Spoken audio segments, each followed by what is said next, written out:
안녕하세요. 빅머니의 권미란입니다. 약세장, 지지선과 저항선, 거래 부진, 테마 장세, 단타 매매, 그리고 이번 주 우리는 정책 이벤트 주간을 지나가면서 지지력 테스트를 하고 있습니다. 현재 시장의 색깔은 이렇습니다. 10월의 급락 이후에 일정 부분의 반등을 이어나갔고 정말 많은 시도와 많은 변화들이 있었지만 사실 시장에서 큰 틀에서는 큰 변화가 없습니다. 여전히 악재에 둘러싸여 있는 그러한 시장의 모습인데요.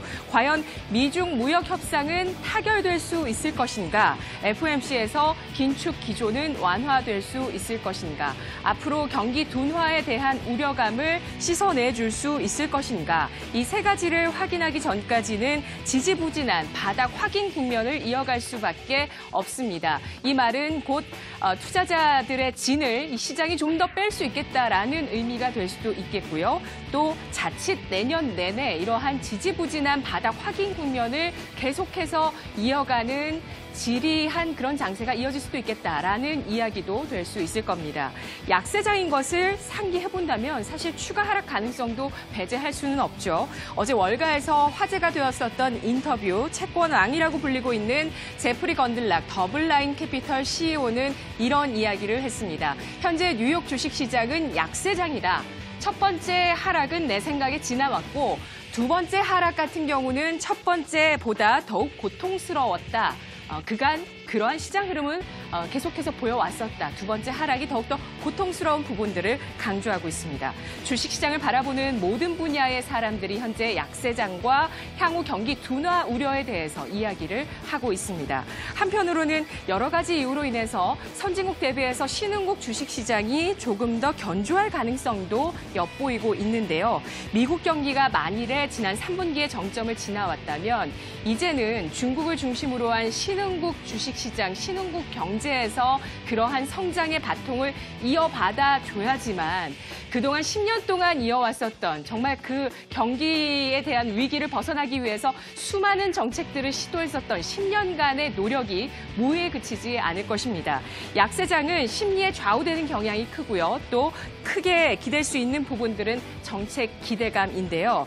12월 FOMC는 과연 시장의 방향성을 제공해 줄 수 있을까요? 위쪽으로 가는 방향성이 되기 위해서는 FOMC 회의 결과가 반드시 호재가 되어야만 합니다. 오늘 SK증권에서는 FOMC 회의 결과가 호재가 되기 위해서는 두 가지 조건이 필요하다라고 이야기를 했는데요. 첫 번째, 연준의 경제 전망이 상향 조정되거나 혹은 이대로 유지할 것. 두 번째, 주식시장에 대한 파월 의장의 부양 의지를 확인할 것. 두 가지 조건을 제시하고 있는데요. 그 이유는 최근 주식시장이 이렇게 부진한 이유가 바로 경기 둔화에 대한 우려감 때문이다라는 점입니다. 최근 2017년부터 지금까지 맨 마지막에 묶여져 있는 이 막대 그래프를 보시다시피 연준에서는 경기 전망을 상향 조정해왔습니다. 이번에도 완화적인 시그널을 보내더라도 앞으로의 경제 전망을 상향 조정하거나 현재 수준을 유지해야지만 현재 시장에서 존재하고 있는 경기 둔화에 대한 우려감을 씻어낼 수 있겠다라는 것이죠. 유가가 최근에 많이 빠졌죠. 고점 대비해서 40%의 하락세를 보였습니다.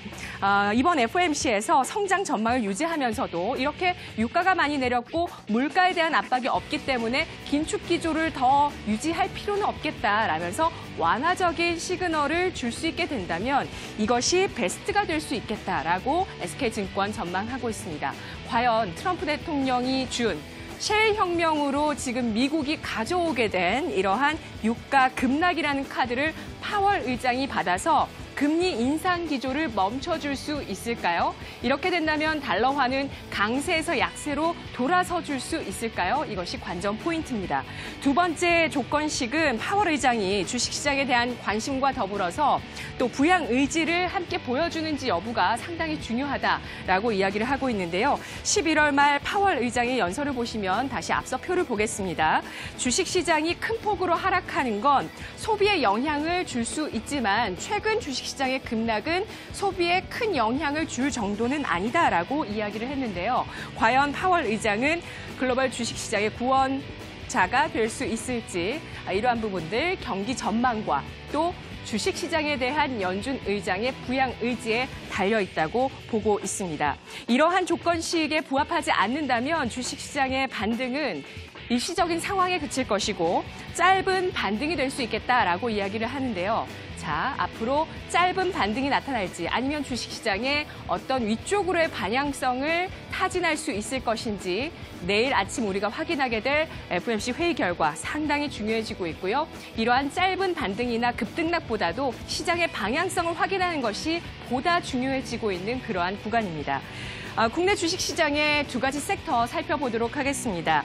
우리 수출을 크게 담당하고 있는 운송장비와 전기전자, 최근에 업황 부진과 또 실적의 악화 가능성 때문에 현재 어려움을 겪었었던 그러한 두 가지 섹터인데요. 운송장비, 전기전자 섹터, 최근에 방향성은 서로 엇갈리고 있습니다. 유가증권 시장의 운송장비는 이렇게 10월 말, 11월 말 저점을 확인한 이후에 최근까지 약 한 달 가까이 상승 추세를 유지해주고 있는데요. 요 며칠은 저항에 부딪히고 있습니다. 운송장비에 속해 있는 섹터는 조선주와 자동차주인데요. 조선주는 최근에 탱커선과 LNG선의 수주가 늘어나고 있고 선가가 상승하면서 업황에 대한 기대감, 더불어서 실적 턴어라운드에 대한 기대감까지 받고 있습니다.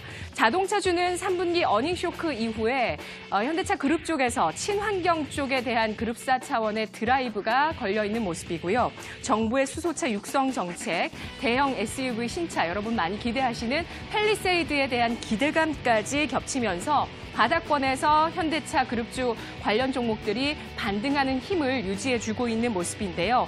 현대차의 글로벌 비즈니스 센터 10조 원을 투입한 이 부지에 대한 개발 기대감, 허가 기대감까지 더해지고 있습니다.